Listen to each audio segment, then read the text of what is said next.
Lamb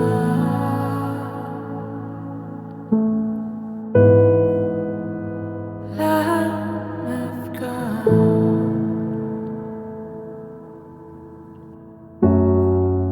have mercy on us. Have mercy on us.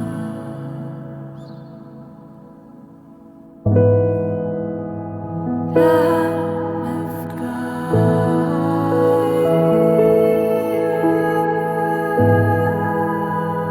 Lamb of God.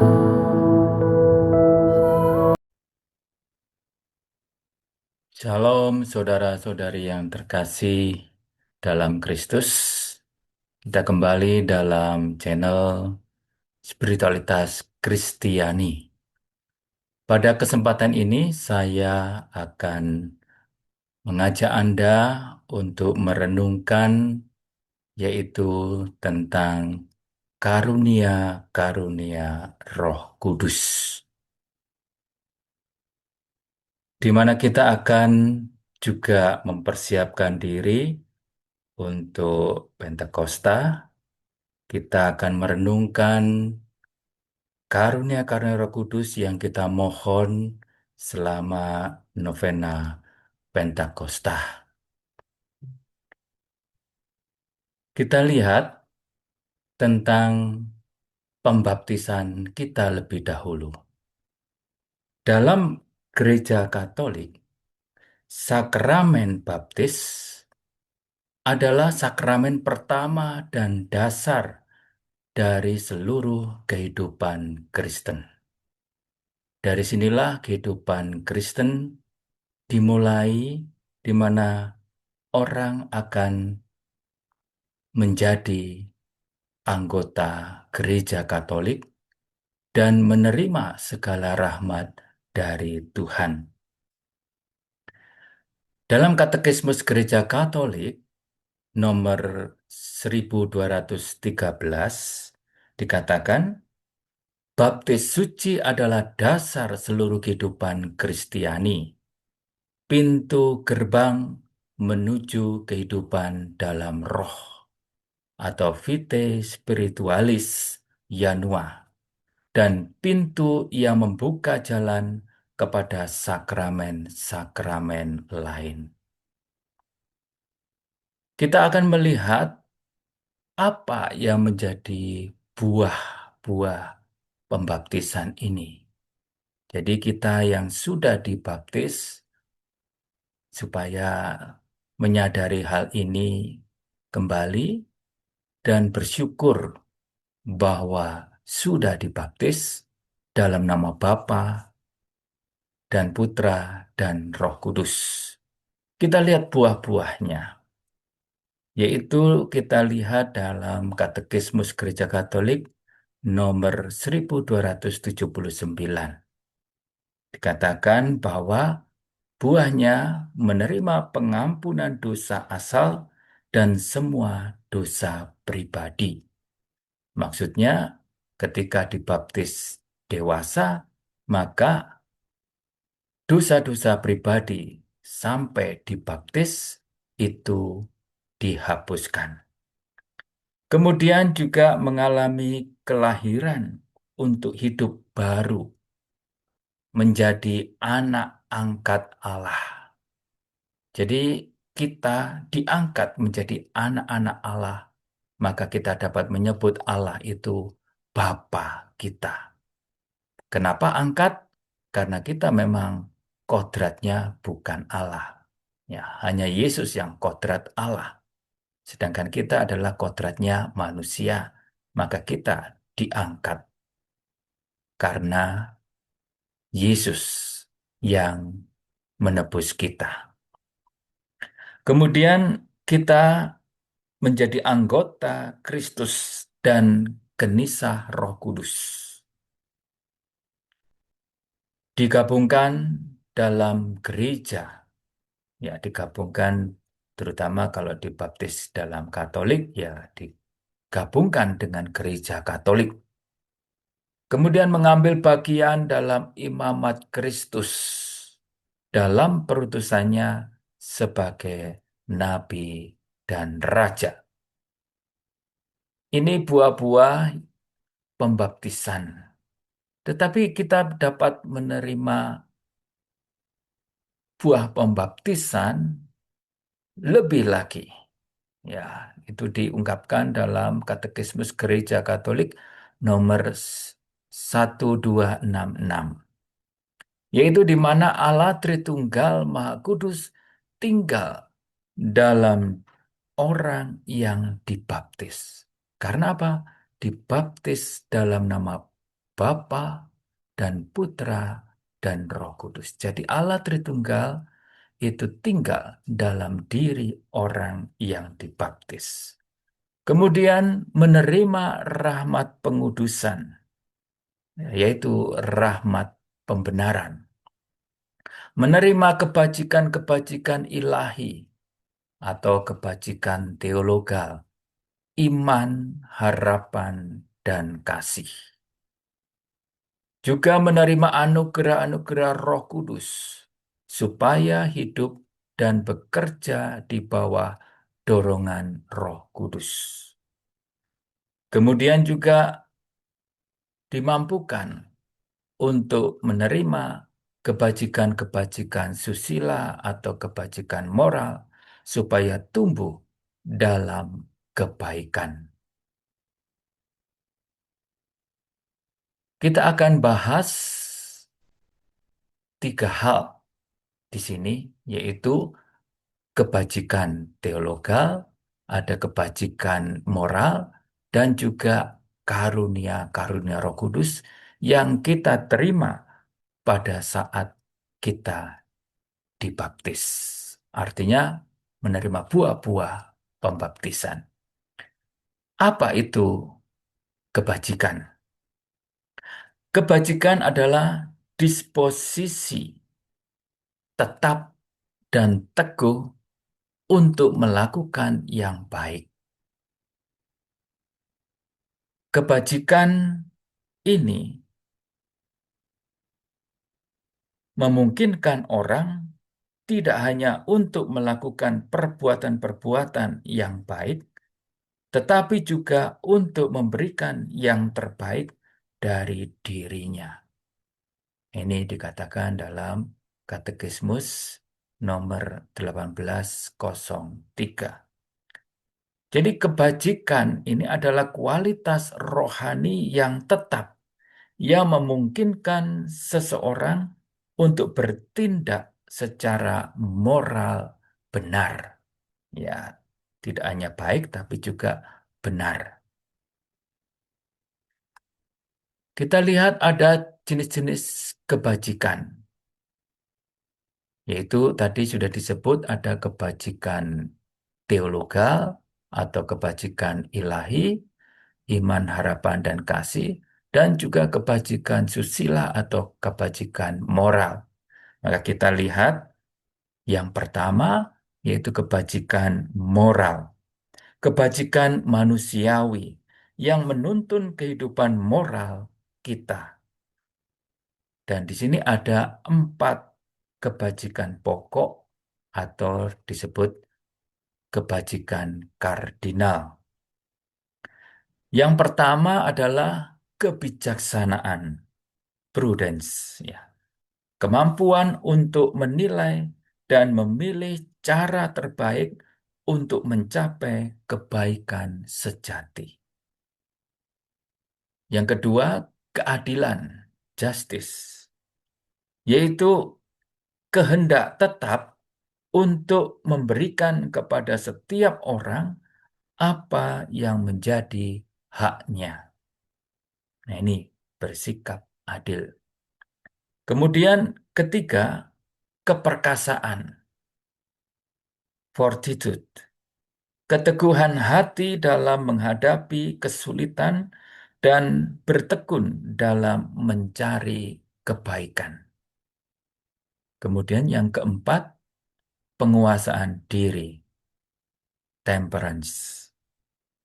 yaitu pengendalian atas keinginan dan nafsu agar tetap seimbang dan sesuai dengan akal budi.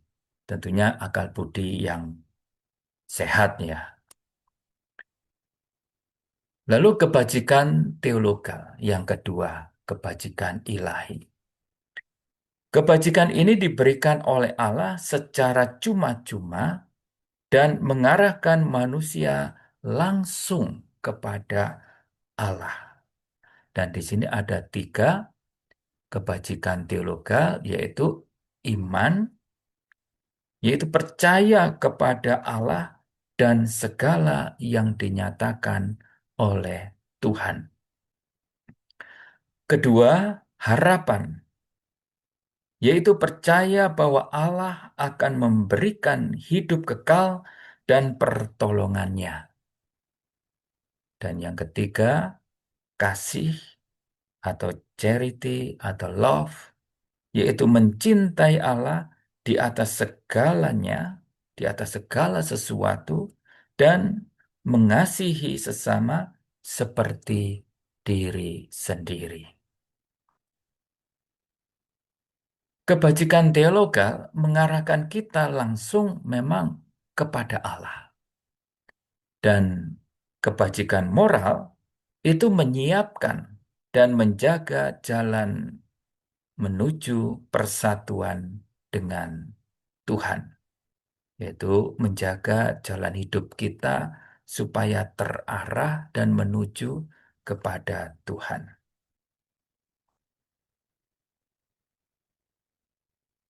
Kebajikan berkembang itu lewat pendidikan iman, perbuatan baik yang berulang-ulang.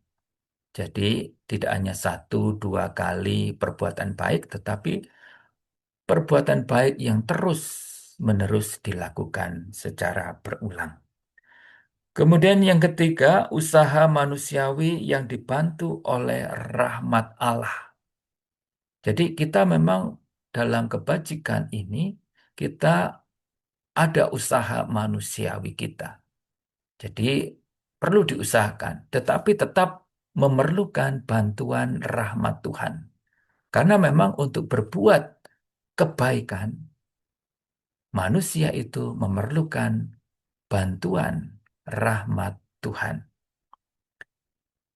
Dan yang keempat adalah sakramen-sakramen, terutama yaitu Ekaristi dan sakramen rekonsiliasi atau pertobatan.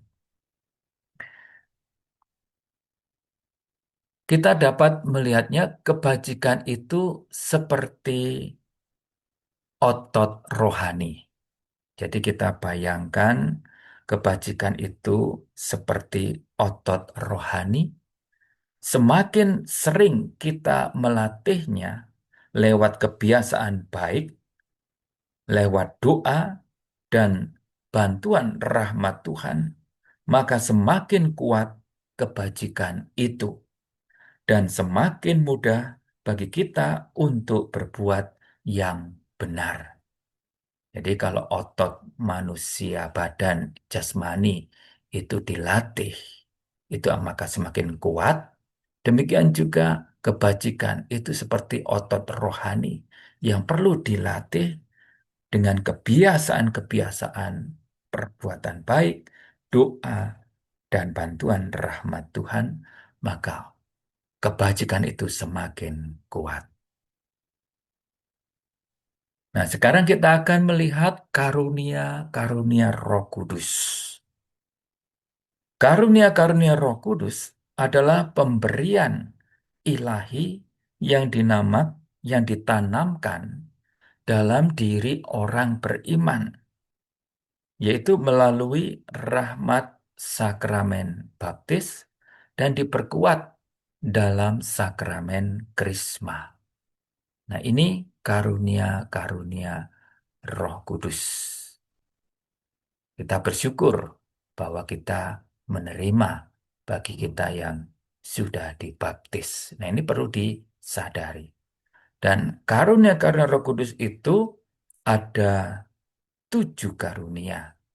yang didasarkan dalam kitab Nabi Yesaya bab 11 ayat 1 sampai 2, yaitu ada kebijaksanaan, pengertian, nasihat, kemudian ketabahan atau keperkasaan, itu sama, pengetahuan, kesalehan, dan takut akan Tuhan, takut akan Allah. Santo Thomas menjelaskan bahwa karunia-karunia Roh Kudus atau disebutnya Dona Spiritus Sancti adalah disposisi atau kesiapan tetap atau habitualis dispositio dalam jiwa manusia yang membuatnya peka terhadap gerakan Roh Kudus dan digerakkan langsung oleh Roh Kudus. Karunia-karunia ini memampukan kita bertindak lebih sempurna, lebih dalam, dan lebih cepat dalam situasi konkret kita sehari-hari dalam kehidupan kita.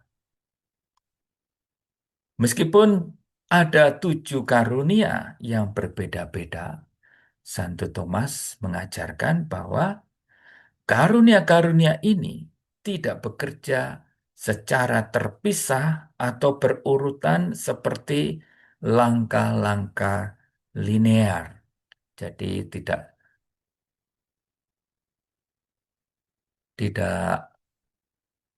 satu persatu, ya.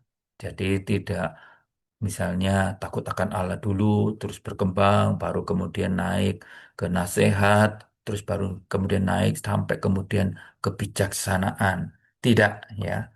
Tetapi karunia ini bekerja secara bersama, saling melengkapi, dan saling memperkuat satu sama lain. Maka semakin seseorang berkembang dalam satu karunia, karunia-karunia yang lain pun ikut bertumbuh. Nah, ini misalnya seorang ibu yang mengalami kehilangan anaknya, yaitu meninggal, tetapi dia merasa dikuatkan oleh Tuhan. Jika ia tetap setia dalam doa-doanya, walaupun mengalami kesedihan karena anaknya telah meninggal, ini berarti bahwa dia bertumbuh dalam karunia kesalehan, tetap berdoa. Kemudian kalau dia mampu menghibur orang lain dalam penderitaan yang sama, ada orang lain yang juga menderita yang sama, anaknya juga meninggal, dan dia kemudian dapat menguatkan orang itu, maka dia juga bertumbuh dalam karunia nasihat.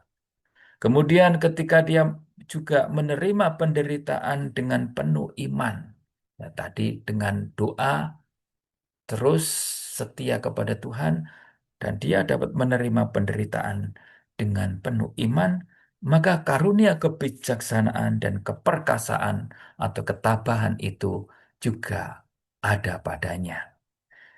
Dan juga dia yang tetap berdoa, dia tetap memuji Tuhan meskipun tidak mengerti semua jawabannya. Mengapa Tuhan itu membiarkan anaknya meninggal? Nah, dia tetap memuji Tuhan. Maka disinilah karunia takut akan Allah dan pengertian itu juga ada padanya. Jadi di sini kita melihat bagaimana karunia-karunia Roh Kudus ini dapat berkembang bersama, saling melengkapi, dan memperkuat satu sama lain.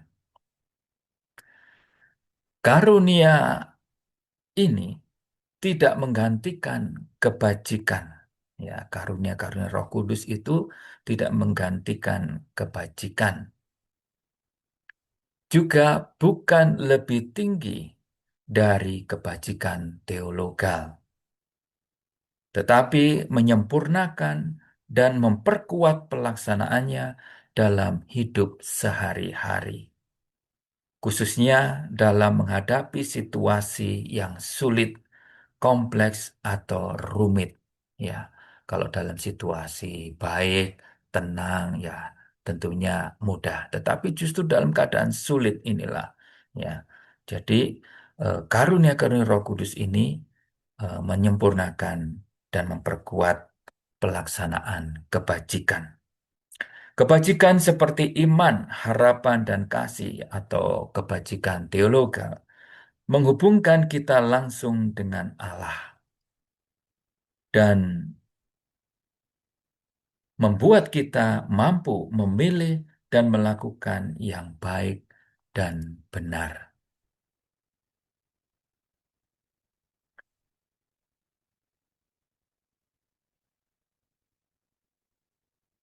Dan karunia-karunia Roh Kudus yang membuat kita peka terhadap dorongan Roh Kudus agar kita bisa bertindak lebih sempurna, lebih mendalam, dan cepat dalam situasi konkret. Nah, ini karunia-karunia Roh Kudus betul-betul memang sangat menolong kita agar kita dapat bertindak lebih sempurna, mendalam, lebih cepat dalam situasi konkret. Kita melihat fungsi karunia Roh Kudus dalam kehidupan kita. Dalam katekismus dikatakan, karunia-karunia Roh Kudus melengkapi dan menyempurnakan kebajikan orang beriman. Karunia-karunia ini menjadikan orang siap taat terhadap dorongan ilahi dan dorongan Roh Kudus. Ya. Artinya bahwa karunia-karunia ini bukan untuk kemampuan biasa, tapi untuk menggerakkan jiwa secara supernatural, supaya kita bisa taat kepada Allah dalam segala hal, dan kita juga dapat hidup dalam kesucian atau kekudusan. Nah, inilah karunia-karunia Roh Kudus ini membawa kita untuk hidup kudus dan bertumbuh dalam persatuan dengan Kristus. Sejak dalam kehidupan ini kita bersatu dengan Kristus. 7 karunia Roh Kudus dan hubungannya dengan kebajikan. Karena kita tadi membahas kebajikan dan karunia Roh Kudus, lalu apa hubungannya?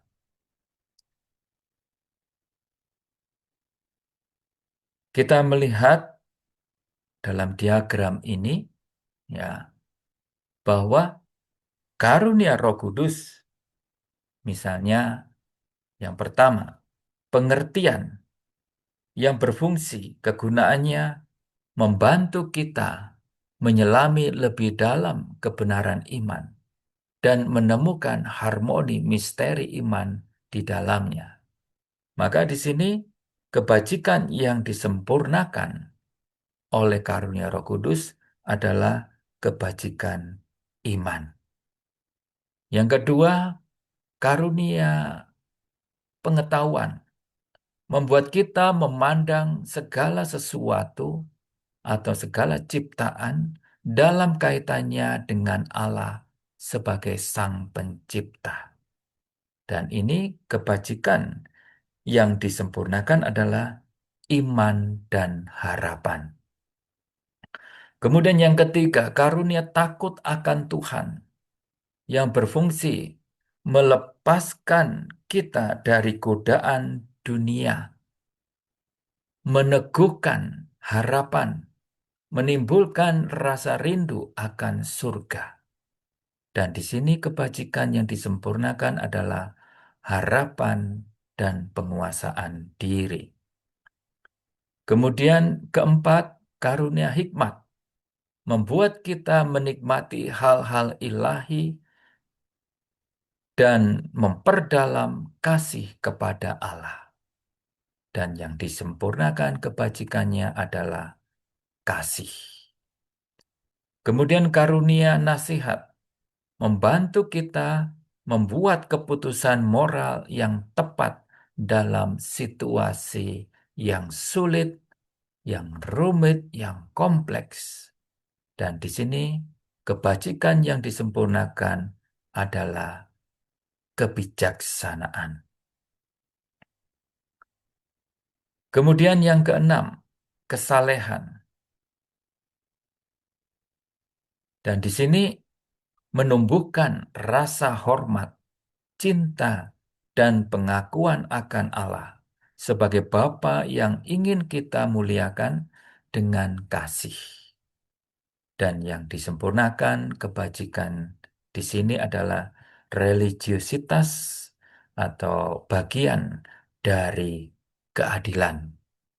Karena apa yang menjadi hak Allah berikan kepada Allah. Kemudian yang ketujuh, keperkasaan yang berfungsi mendorong kita kepada tindakan heroik, kepahlawanan, tindakan yang luar biasa, baik dalam keteguhan hati maupun keberanian di dalam Tuhan. Artinya, tetap teguh di dalam Tuhan, walaupun ada macam-macam rintangan, hambatan, bahkan ancaman sekalipun. Nah, di sini kebajikan yang disempurnakan adalah kebajikan keperkasaan. Nah, kita dapat melihat tentang kebajikan dan karunia Roh Kudus itu bagaimana perbedaannya. Dijelaskan dengan perbandingan. Ya, kebajikan itu seperti yaitu orang mendayung perahu menggunakan ya dayung dengan tangannya, dengan usahanya, dengan kekuatannya. Nah, ini berlatih kebajikan seperti mendayung. Sedangkan mengikuti karunia-karunia Roh Kudus seperti perahu yang terus berlayar dengan tiupan angin yang dia melaju dengan cepat dan ringan tanpa perlu didayung dengan kekuatan manusia. Atau juga dapat dibandingkan dengan anak yang berjalan dengan bantuan ibunya. Ini melambangkan kebajikan. Nah, ini anak dituntun oleh ibunya. Berjalan memang, tetapi dengan bantuan ibunya. Artinya dengan berlatih di situ.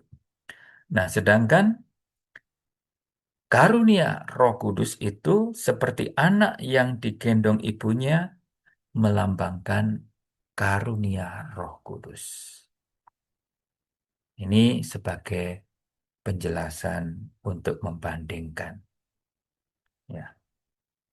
Karunia Roh Kudus dan kebajikan berkembang secara harmonis di dalam jiwa orang beriman. Jadi tidak bekerja sendiri-sendiri yang tadi sudah disebutkan bagaimana hubungannya. Jadi memang kebajikan dan tujuh karunia Roh Kudus ini berkembang secara harmonis di dalam jiwa kita, orang beriman. Pertumbuhan ini terjadi karena rahmat aktual, yaitu rahmat Tuhan, rahmat aktual, gratia aktualis, yaitu bantuan ilahi, bantuan rahmat Tuhan sesaat ya yang mendorong kita untuk bertindak sesuai kehendak Allah. Untuk memperjelas, misalnya seseorang yang tidak pernah berdoa, Lalu tiba-tiba dia merasa terdorong untuk berdoa sejenak. Ya, walaupun mungkin doanya singkat, tetapi dia didorong untuk berdoa secara singkat. Nah, inilah rahmat aktual, suatu bisikan halus dalam hati yang menggerakkan orang itu untuk berdoa, untuk mendekat kepada Tuhan. Atau juga seorang yang sedang membuka internet atau ya HP, dia membuka situs-situs, lalu dia tiba-tiba tergoda untuk membuka situs-situs yang tidak pantas, tidak senonoh, atau ya pornografi misalnya. Tetapi ketika dia mau membuka, dia lalu menjadi gelisah dalam arti merasa tertuduh, oh tidak enak hatinya, oh jangan deh, ya jangan, jangan lakukan. Dia sadar, ya Tuhan juga melihatnya. Maka dia kemudian tidak jadi membuka situs yang tidak pantas itu. Nah, disinilah rahmat aktual, bantuan Allah yang mendorongnya untuk tidak berbuat dosa atau menjauhi kesempatan berdosa. Nah, itu saudara-saudari yang terkasih, penjelasan secara singkat tentang karunia-karunia Roh Kudus.